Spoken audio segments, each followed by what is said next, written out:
द्वितीया ब्रह्मानन्दवल्ली। ॐ सहना भवतु सहनौ भुनक्तु सह वीर्यं करवावहै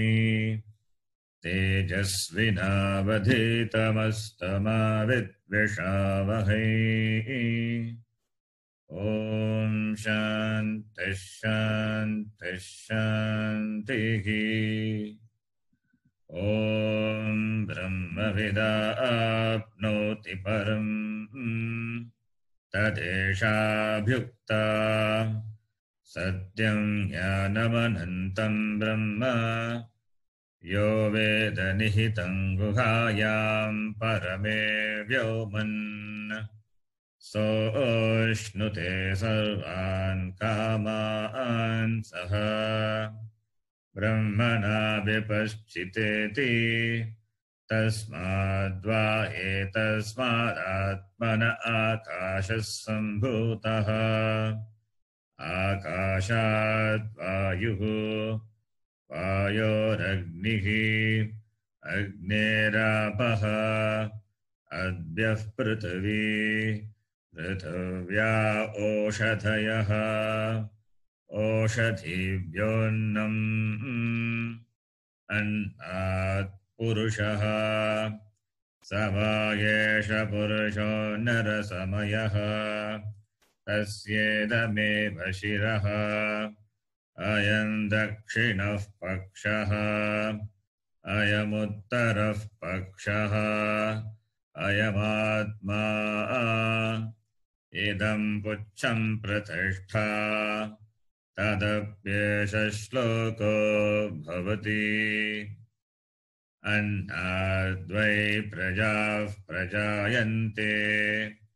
याः पृथिवी गुश्रिताः अथो अन्नेनैव जीवन्ति अतेन तपीयन्त्यन्ततः अन्नगं हि भूतानां ज्येष्ठम् तस्मात् सर्वौषधमुच्यते सर्वं वै तेनमाप्नुवन्ति येनं ब्रह्मोपासते अन्नगं हि भूतानां ज्येष्ठम् तस्मात् सर्वौषधमुच्यते अन्नात् भूतानि जायन्ते जातान्यन्नेन वर्धन्ते अद्यतेति च भूतानि तस्मादन्नं तदुच्यत इति तस्माद्वा एतस्मादन्नरसमयात् अन्योऽन्तर आत्मा प्राणमयः तेनैष पूर्णः स वा एष पुरुषविध एव तस्य पुरुषविधताम् अन्वयं पुरुषविधः तस्य प्राण एव शिरः व्यानो दक्षिणः पक्षः अपानवोत्तरः पक्षः आकाश आत्मा पृथिवी पुच्छं प्रतिष्ठा तदप्येष श्लोको भवति प्राणं देवा अनुप्राणन्ति मनुष्याः पशवश्च ये प्राणो हि भूतानामायुः तस्मात् सर्वायुषमुच्यते सर्वमेव त आयुर्यन्ति ये प्राणं ब्रह्मोपासते प्राणो हि भूतानामायुः तस्मात् सर्वायुषमुच्यत इति तस्यैष एव शारीर आत्मा यः पूर्वस्य तस्माद्वा एतस्मात् प्राणमयात् अन्योऽन्तर आत्मा मनोमयः तेनैष पूर्णः स वा एष पुरुषविद एव तस्य पुरुषविधताम् अन्वयम् पुरुषविदः तस्य यजुरेव शिरः ऋग्दक्षिणः पक्षः सामोत्तरः पक्षः आदेश आत्मा अथर्वाङ्गिरसः पुच्छं प्रतिष्ठा तदप्येष श्लोको भवति यतो वाचो निवर्तन्ते अप्राप्य मनसा सह आनन्दं ब्रह्मणो विद्वान् न बिभेति कदाचनेति तस्यैष एव शारीर आत्मा यः पूर्वस्य तस्माद्वा एतस्मान्मनोमयात् अन्योन्तर आत्मा विज्ञानमयः तेनैष पूर्णः स वा एष पुरुषविद एव तस्य पुरुषविधताम् अन्वयम् पुरुषविदः तस्य श्रद्धैव शिरः ऋतं दक्षिणः पक्षः सत्यमुत्तरः पक्षः योग आत्मा महः पुच्छं प्रतिष्ठा तदप्येष श्लोको भवति विज्ञानं यज्ञं तनुते कर्माणि तनुतेऽपि च विज्ञानं देवाः सर्वे ब्रह्मज्येष्ठमुपासते विज्ञानं ब्रह्म चेद्वेद तस्माच्चेन प्रमाद्यति शरीरे पाप्मनो हित्वा सर्वान् कामान् समश्नुत इति तस्यैष एव शारीर आत्मा यः पूर्वस्य तस्माद्वा एतस्माद्विज्ञानमयात् अन्योन्तर आत्मानन्दमयः तेनैष पूर्णः स वा एष पुरुषविद एव तस्य पुरुषविधताम् अन्वयम् पुरुषविदः तस्य प्रियमेव शिरः मोदो दक्षिणः पक्षः प्रमोद उत्तरः पक्षः आनन्द आत्मा ब्रह्मपुच्छं प्रतिष्ठा तदप्येष श्लोको भवति असन्नेव स भवति असद्ब्रह्मेति वेद चेत् अस्ति ब्रह्मेति चेत् वेद सन्तमेनं ततो विदुरिति तस्यैष एव शारीर आत्मा यः पूर्वस्य अथातो नु प्रश्नाः उता विद्वानमुल्लोकं प्रेत्य कश्चन गच्छति आहो विद्वानमुल्लोकं प्रेत्य कश्चित् समश्नुता सोकामयत बहुस्यां प्रजा येति सतपोतप्यत सतपस्तप्त्वा इदगुं सर्वमसृजत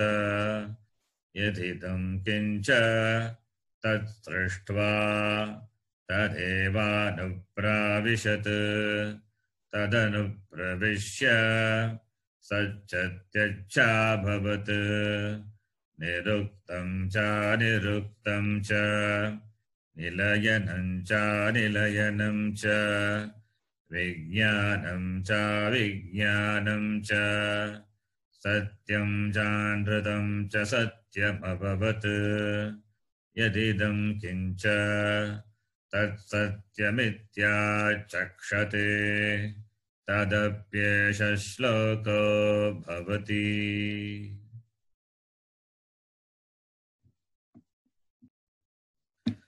असद्वा इदमग्र आसीत्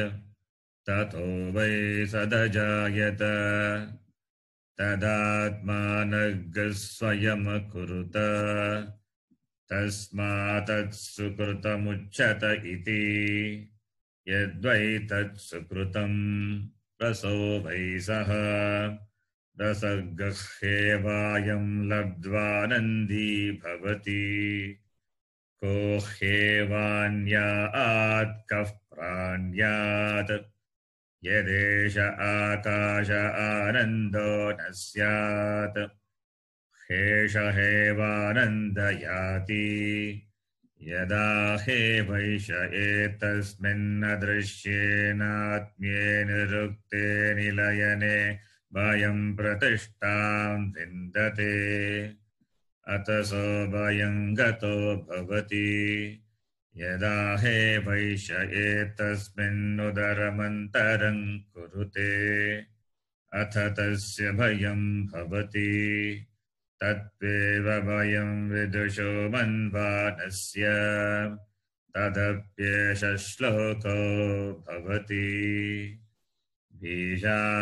बीजास्माद्वातः पवते बीजोदेति सूर्यः बीजास्मादग्निश्चेन्द्रश्च मृत्युर्धावति पञ्चम इति सैषानन्दस्य मीमा गुंसा भवति युवात्स्याः साधु युवाध्यायकः आशिष्ठो दृढिष्ठो बलिष्ठः तस्येयं पृथिवी सर्वा वित्तस्य पूर्णा स्यात् स एको मानुष आनन्दः ये शतं मानुषा आनन्दाः स एको मनुष्यगन्धर्वाणामानन्दः श्रोत्रियस्य चाकामः तस्य ते ये शतं मनुष्यगन्धर्वाणामानन्दाः स एको देवगन्धर्वाणामानन्दः श्रोत्रयस्य चाकामः तस्य ते ये शतं देवगन्धर्वाणामानन्दाः स एकः पितॄणां चिरलोकलोकानामानन्दः श्रोत्रयस्य चाकामः तस्य ते ये शतं पितॄणां चिरलोकलोकानामानन्दाः स एक आजानजानां देवानामानन्दः श्रोत्रयस्य चाकामः तस्य ते ये शतमाजानजानां देवानामानन्दाः स एकः कर्म देवानां देवानामानन्दः ये कर्मणा देवानप्रियन्ति श्रोत्रयस्य चाकामः तस्य ते ये शतं कर्म देवानां देवानामानन्दाः स एको देवानामानन्दः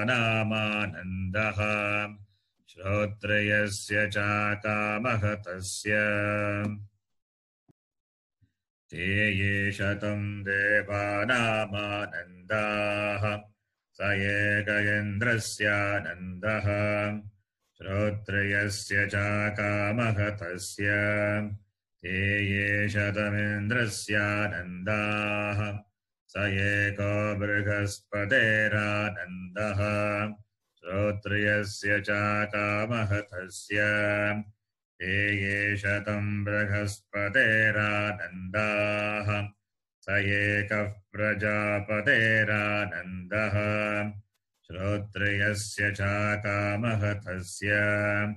ते ये शतं प्रजापतेरानन्दाः स एको ब्रह्मण आनन्दः श्रोत्रियस्य चाकामहतस्य स यश्चायं पुरुषे यश्चासावादित्ये स एकः स य एवंवित् अस्मालोकात् प्रेत्य एतमन्नमयमात्मानमुपसङ्क्रामति एतं प्राणमयमात्मानमुपसङ्क्रामति एतं मनोमयमात्मानमुपसङ्क्रामति एतं विज्ञानमयमात्मानमुपसङ्क्रामति एतमानन्दमयमात्मानमुपसङ्क्रामति तदप्येष श्लोको भवति यतो वाचो निवर्तन्ते अप्राप्य मनसा सह आनन्दं ब्रह्मणो विद्वान् न बिभेति कुतश्च नेति एतहं हवावन तपति किमहं साधुना करवम् किमहं पापमकरवमिति स य एवं विद्वानेते आत्मानग्गस्पृणुते उभेः वैष एते आत्मानग्गस्पृणुते य एवं वेद इत्युपनिषत् ॐ सहना भवतु सहनौ भुनक्तु सह वीर्यङ्करवावहै तेजस्विनावधीतमस्तु मा विद्विषावहै ॐ शान्तिः शान्तिः शान्तिः